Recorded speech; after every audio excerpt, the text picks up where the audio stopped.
Today I'm here to talk to you about books, specifically the books I've read from June until now. I decided to try to incorporate more book videos on my channel, so I'm now doing them quarterly. So this is the third one I've done for this year, and I'm pleased to say that I am continuing to surpass my reading goal, because I made a goal for the year of 33 books and I have already reached that. So I expanded the goal to 40 books. So we'll see if I can make 40 by the end of the year. It would be the most books that I've ever read in a year, but I enjoy reading and I try to do it as often as I can. Happy fall! I don't know if it will be officially fall by the time this video goes up, but it is September, which is the unofficial start to fall, especially where I live in New England. I know it doesn't feel like fall everywhere, but up here in New England, it's definitely starting to feel that way. And it's kind of an overcast day today and a great time to talk to you about the books I've been reading. But before I get into that, if you're new, welcome, I'm Erin. I hope that you'll stick around to see some of my vlogs. I do travel vlogs, adventures with Erin and James. James is my fiance, as well as baking videos and many other things, including these book videos. And I would love to have you join me here on my channel by subscribing and hitting that notification bell so you'll be notified every time I post a video.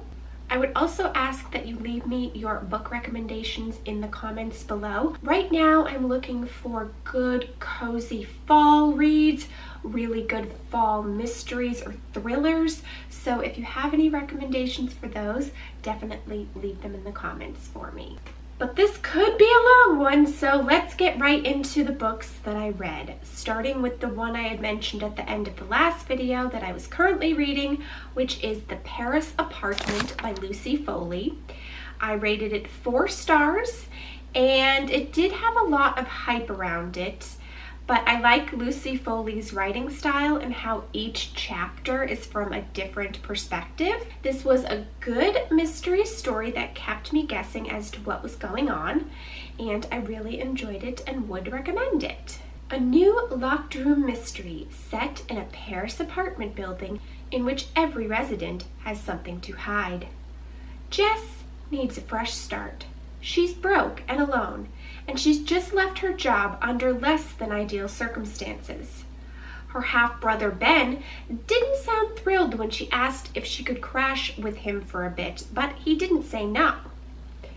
And surely everything will look better from Paris. Only when she shows up to find a very nice apartment, could Ben have really afforded this? He's not there. The longer Ben stays missing, the more Jess starts to dig into her brother's situation, and the more questions she has. Next up was Golden Girl by Ellen Hildebrand. I don't know if that's how you pronounce the first name, if it's Ellen or Elin Hildebrand. This was a good summer read as it takes place on Nantucket in summer. I believe I've read one other book by this author. I did listen to this one on audiobook, and I found I sometimes had trouble concentrating on it. Sometimes that's a theme with me with audiobooks. But overall, the story was interesting, definitely different than what I'm used to reading. I thought it had an interesting way of telling the story and looking at things. I enjoyed it, but I wouldn't say it was a favorite or kept me engaged the entire time, so therefore I rated it 3 stars. In this #1 best-selling page-turner, a Nantucket novelist has one final summer to protect her secrets while her loved ones on Earth learn to live without their golden girl. On a perfect June day, Vivian Howe, author of 13 beach novels and mother of 3 nearly grown children, is killed in a hit-and-run car accident while jogging near her home on Nantucket. She ascends to the beyond, where she's assigned to a person named Martha, who allows Vivi to watch what happens below for 1 summer. Vivi is also granted 3 nudges to change the outcome of events on Earth, and with her daughter Willa on her 3rd miscarriage, Carson partying until all hours, and Leo currently off again with his high-maintenance girlfriend, she'll have to think carefully where to use them. And I don't want to give away too much, so that is where I will leave it. Now we're into July, when I read the Hawthorne Legacy by Jennifer Barnes, and I did rate this 5 stars. This is the sequel to the Inheritance games, and I did really enjoy the first one as well as this one. I like the whodunit feel to these stories, as well as the inheritance aspect, and a mansion with secrets and hidden passageways. It's a fun mystery and it kept my interest. If you like whodunit mysteries, I think you would like this series. I also found out a 3rd book is being released in the series, and since this is the 2nd book of the series, you would have to read the first one in order to want to read the 2nd one. So I don't want to give too much away by reading the description, but basically we have a girl who's in high school who ends up inheriting stuff from this family that she doesn't even know how she has a connection to, and her whole life is changed because of it. And so in this 2nd story, we have a little bit more follow-up with that. And yeah, like I said, if you like mysteries, whodunits, I think you'd like this series. Next was It Happened One Summer by Tessa Bailey. I rated it 3 stars, but I was going back and forth between 2 and 3, so I guess it'd really be more like 2.5. I rate them on Goodreads. I don't know if you can do half stars on Goodreads. That's where sometimes I have a little bit of trouble there, but 2.5 to 3 stars probably. I enjoyed the story. It was a love story, but I would have liked it to have a little bit more story to it.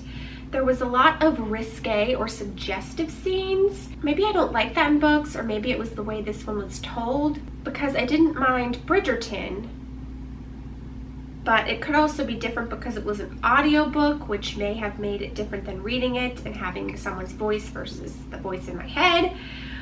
But I didn't love those parts, and there were a lot of them, to the point that it seemed a little excessive to me. It was not my favorite book, but if you like romance, you might enjoy it. And since I didn't love it, I'm not going to take time to describe it to you. If you think you would be interested, I guess you can go in and look into it for yourself. Next was The Husband's Secret by Leanne Moriarty, and I have read other books from her and really liked Big Little Lies. This one I didn't enjoy as much and rated it 3 stars.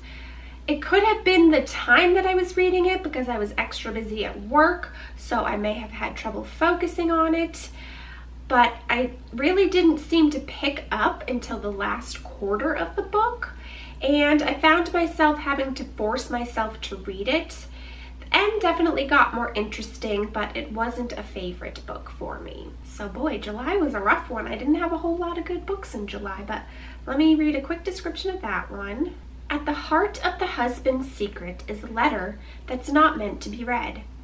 My darling Cecilia, if you're reading this, then I've died. Imagine that your husband wrote you a letter to be opened after his death.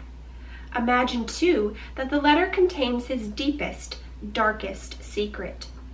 Something with the potential to destroy not just the life you built together, but the lives of others as well. Imagine then that you stumble across that letter while your husband is still very much alive. I started August with Meant to Be by Emily Giffin. I do really like Emily Giffin as an author. I've read every book that she's written and enjoyed the majority of them. And it's no surprise that I enjoyed this one as well and rated it 5 stars. It's a love story and may remind you somewhat of the Kennedy family. It completely kept my interest and had me wanting to read more and find out what happened. I highly recommend it if you've enjoyed her other books or romantic comedy movies or stories like that. The Kingsley family is practically American royalty, beloved for their military heroics, political service, and unmatched elegance. When Joseph S. Kingsley III is born in 1960, he inherits the weight of that legacy. Growing up with all the Kingsley looks and charisma, Joe should have no problem taking up the mantle after his father's untimely death. But he is also a little bit reckless and can't seem to figure out how to channel the expectations of an entire country. No one ever expected anything of Kate, on the other hand. She too grew up in a single-parent household, just her and her mom scraping by in their small apartment. As a teenager, though, Kate is discovered for her looks. Modeling may be her only ticket out of the cycle of disappointment that her mother had always inhabited. Before too long, her face is everywhere, though she is always aware that she'd be a pariah in her social circles if anyone knew her true story. When Joe and Kate's paths cross, their connection is instant. What remains to be seen is whether their relationship will survive the glare of the spotlight that follows Joe everywhere. Next is The Betrothed by Kira Cass. I read the selection series from this author and really enjoyed it. Granted, I read it a number of years ago, but I read all of the books in that series. The original series, not like the follow-up books with the daughter. I didn't like this one as much as those. I rated it 3 stars. I found it to be pretty predictable except for a surprise at the ending. I don't feel I need to continue with this series because this one is also a series and this was book 1 of the series. But I don't feel I need to continue with it as it didn't grab me as much as the selection. Next on the list is Influence by Sarah Shepard. This author wrote the Pretty Little Liars series, and I never read those books, but I did enjoy the TV show. This book caught my interest with it being a mystery, but it was also about influencers or people in the social media world. I listened to it on audiobook and it did hold my interest and keep me guessing. I rated it 4 stars, and if you like teen mysteries or anything involving social media, I think you would enjoy it. Get ready to delve into the world of teen influencers like you've never done before. From the #1 New York Times bestselling author of Pretty Little Liars, Sarah Shepard, and 16-year-old actress and social media personality Lilia Buckingham comes a twisty mystery that takes place in the fiercely competitive world of internet stars. After a video she makes goes viral, everyone knows Delilah Rollins. And now that she's in LA, Delilah's standing on the edge of something incredible. Everything is going to change. She has no idea how much. Then I read The Night Shift by Alex Finley, and I rated it 4 stars. It was a good detective mystery story. It jumped between a lot of characters, and I couldn't keep them all straight at first, but I eventually got who was who. It was a pretty fast read, and I enjoyed it. It's New Year's Eve, 1999. Y2K is expected to end in chaos. Planes falling from the sky, elevators plunging to earth, world markets collapsing, a digital apocalypse. None of that happens. But at a Blockbuster Video in Linden, New Jersey, 4 teenage girls working the night shift are attacked. Only one survives. Police quickly identify a suspect who flees and is never seen again. 15 years later, in the same town, 4 teenage employees working late at an ice cream store are attacked. And again, only one makes it out alive. Both surviving victims recall the killer speaking only a few final words. "Good night, pretty girl." And I'll leave it at that to not give too much away. Another good summer read was Betrothed by Emily Henry. This was the first Emily Henry book I read, but I've heard about a number of her books and they seem to be very popular. Now I know why. I rated it 5 stars. I found myself not wanting to stop reading as I wanted to know what happened. For me, it was a great, fun love story with the perfect amount of push and pull. I was rooting for the characters to be together, which I guess makes it for me that much more of an interesting story, and I recommend it if you like love stories or chick lit books. A romance writer who no longer believes in love, and a literary writer stuck in a rut engage in a summer-long challenge that may just upend everything they believe about happily ever afters. Augustus Everett is an acclaimed author of literary fiction. January Andrews writes best-selling romance. They're polar opposites. In fact, the only thing they have in common is that for the next 3 months, they're living in neighboring beach houses, broke and bogged down with writer's block. until one hazy evening, one thing leads to another, and they strike a deal designed to force them out of their creative ruts. During this time, purchased a few of Samantha March's books because she was having a sale on them, and there was a few of hers that I haven't read that I wanted to read, so I did purchase those. And the one I read in August was Defining Her, again by Samantha March. I rated it 5 stars. And if you have watched me for any time, you know that I watch her on YouTube. I'm a member of her book club. Defining Her is written from 2 different perspectives and focuses on the female characters Prue and Nellie. Neither had an easy past. They face challenges. As adults, they are flawed, but I found the story interesting and found it to be a fast read that I enjoyed. Nellie Hawthorne is a woman who has it all. A devoted husband, her own business, a wealthy lifestyle. But the Nellie she is now is much different from her past. A past filled with abuse, addiction, and men. Nellie's carefully constructed new life is suddenly in jeopardy when a blast from the past emerges in her small town, and her overbearing mother-in-law starts pushing for grandchildren and questions start being asked. A budding new friendship presents itself at an opportune time, and a once friendless Nellie finds herself growing closer to Prue Doherty. Prue Doherty is the quintessential good girl, always making the right decisions, always playing it safe. And to not give too much away, I'll stop there. Now on to the books I've read so far this month, starting with The Wisteria Society for Lady Scoundrels by India Holton. I listened to this on audiobook, and again I debated whether to give it 2 or 3 stars. I gave it 3, but I guess then you could say I might give it 2.5. It wasn't bad, and maybe it was just when I was choosing to listen to it, but I found it hard to pay attention to and get absorbed in. While it was a very different book than I initially expected, it was funny at times and more of a satire, but I just couldn't find myself getting engrossed in it. I also found it difficult to follow the characters at first.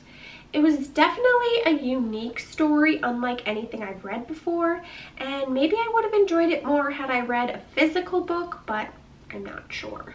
A prim and proper lady thief must save her aunt from a crazed pirate and his dangerously charming henchman in this fantastical historical romance. Cecilia, second time we've seen that name, Bassingwaite, is the ideal Victorian lady. She's also a thief. Like the other members of the Wisteria Society crime sorority, she flies around England drinking tea, blackmailing friends, and acquiring treasure by interesting means. Sure, she has a dark and traumatic past and an overbearing aunt, but all things considered, it's a pleasant existence. Until the men show up. Ned Lightbourne is a sometimes assassin who is smitten with Cecilia from the moment they meet. Unfortunately, that happens to be while he's under direct orders to kill her. So, there you go. And the final book I have to share with you today that I read so far this month is The Heist Society by Allie Carter. This is book 1 of a series, and I rated it 4 stars. It's about a college-age girl who comes from a family of thieves. She wants to leave the life she's been raised in, but gets sucked back in when her father is falsely accused of stealing some priceless paintings from a bad man. In order to help her father, she's got to find the paintings and steal them back. It was a book that kept my interest, and even though it's about professional thieves, it has a surprising positive twist to it. I enjoyed it and would recommend. When Katrina Bishop was 3, her parents took her on a trip to the Louvre to case it.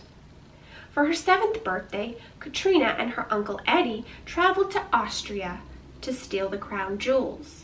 When Kat turned 15, she planned a con of her own, scamming her way into the best boarding school in the country. Okay, so I guess maybe she's not quite in college yet. It's a high school boarding school. Determined to leave the family business behind, unfortunately, leaving the life for a normal life proves harder than she expected. Soon, Kat's friend and former co-conspirator, Hale, appears out of nowhere to bring Cat back into the world she tried so hard to escape. But he has a good reason. A powerful mobster has been robbed of his priceless art collection and wants to retrieve it. Only a master thief could have pulled this job, and Cat's father isn't just on the suspect list, he is the list. Caught between Interpol and a far more deadly enemy, Cat's dad needs her help. For Cat, there is only one solution: track down the paintings and steal them back. So what if it's a spectacularly impossible job? She's got 2 geeks, a teenage crew, and hopefully just enough talent to pull off the biggest heist in her family's history. And with any luck, steal her life back along the way. So those are the books that I've read for this quarter from June until now, early September. I hope that you enjoyed hearing about them. Let me know if I mentioned any of your favorites or if you've added any to your TBR based on what I've shared. Don't forget to leave me your recommendations in the comments. I will probably be doing another quarterly video either toward the end of November or in December. But then I want to do a final video kind of wrapping up all the books for the year, and I'll probably share with you like my 5-star top favorite books of the year. So stay tuned for that. Thanks so much for watching. Happy reading, and I'll talk to you soon. Bye!